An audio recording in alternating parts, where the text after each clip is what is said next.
kita barusan selesai dilakukan pemeriksaan. Pada intinya ada 58 pertanyaan dan semuanya sudah dijelaskan. Dari hasil pertanyaan-pertanyaan tadi, semuanya itu semakin terbuka persoalan ini.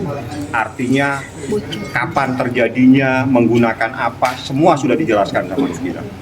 Ya, bukti disampaikan karena ada beberapa rekaman-rekaman percakapan, itu bagian dari pemeriksaan tadi, disampaikan semua. Jadi selain beberapa pertanyaan juga, Diki juga menyampaikan saksi-saksi yang mengetahui persoalan ini, tapi saksinya harus saya lindungi, saya tidak boleh sampaikan. Seperti itu. Alhamdulillah lega, udah selesai, akhirnya nggak ada BP lagi, udah selesai, tinggal nunggu dipanggil yang terlapornya. 1.000.000%. Enggak sih, enggak lancar ya? Lancar, karena kan semua udah diketahui kan. Tinggal dia ditanya, dijawab, gitu aja.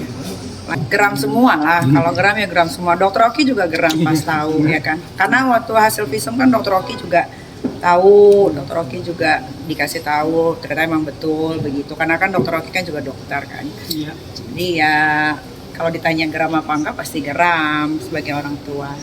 Yang terpenting dari pertanyaan tadi itu ada yang paling inti ditanya tadi. Laura Mezani Mawardi itu siapa?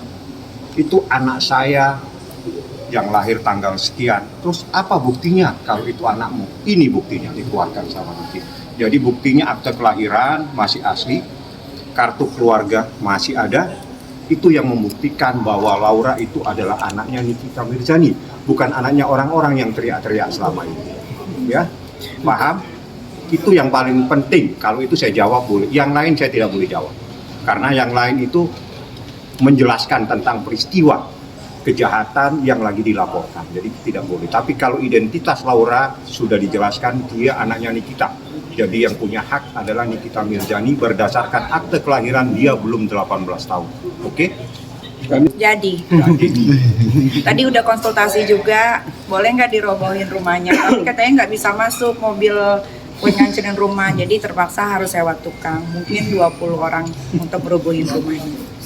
Laporan ninja lagi. Kalau saya sih cuman kalau seandainya udah disuruh Niki untuk menanggapi, saya hanya bisa katakan misalnya saya contoh Bang Fahmi ya, kalau kita sebagai kuasa hukum itu sehendaknya kita berbicara sesuai substansinya saja, jangan melebar kemana-mana, ke A, ke B, ke C, sehingga jadinya takutnya jadi blunder sendiri. Dari awal juga sudah saya bilang, seandainya kalau mau mengambil kasus seperti ini, tolong hati-hati, jangan sampai malah jadinya nama baik Abang atau saya bilang Bang Rasman akan jadinya tercemar, karena sebenarnya duduk kasus ini kan udah jelas sekali ya sebenarnya, tapi karena terlalu jauh menurut saya, terlalu melenceng kemana-mana antara A, I, U, E, O, akhirnya ya jadinya blunder sendiri.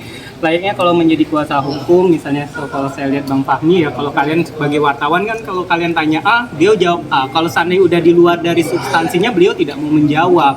Maka dari itu pentingnya juga ya straight aja deh ke permasalahan ini. Kalau seandainya nanti beliau udah nggak mau lagi jadi kuasa hukum, karena pernah saya beliau bilang waktu konferensi pers waktu lagi di Zoom bareng dari awal dengan saya, dengan Niki, dia bilang kalau seandainya memang ditemukan untuk adanya kebohongan kliennya, dia akan mundur. Nah, saya mau lihat nih apakah mundur atau tidak ya, tapi kayaknya udah telat ya, udah mundur, udah telat sih gitu. Sesuai, semua sesuai on the track, tidak terlalu lama, tidak terlalu cepat. Memang tadi juga ngobrol di atas, polisi berhati-hati dalam menangani kasus ini, karena kasus ini bukan kasus yang biasa ya Bang ya. Ini kasus anak di bawah umur, jadi semuanya harus detail. Rumah sakit, orang-orang yang membantu, segala macam itu harus ditanya. Dan alhamdulillah semuanya sudah rampung, tinggal saksi-saksi yang kemarin jadi saksi klarifikasi sekarang di BAP ulang, itu aja.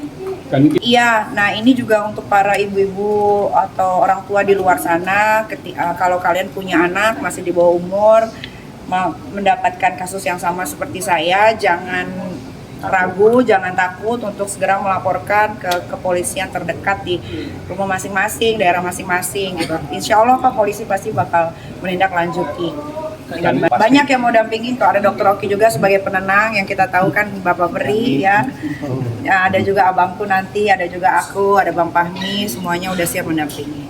Oh iya, dari dulu juga udah protek, cuman kan kalau udah lepas dari genggaman kan yang bisa apa, tapi kan sekarang yang penting sudah diperbaiki, sudah insya Allah juga dalam waktu dekat mungkin bisa digenggam lagi sama saya. Jadi ya doain aja semoga masalah ini cepat selesai gitu, supaya nggak berlarut-larut juga.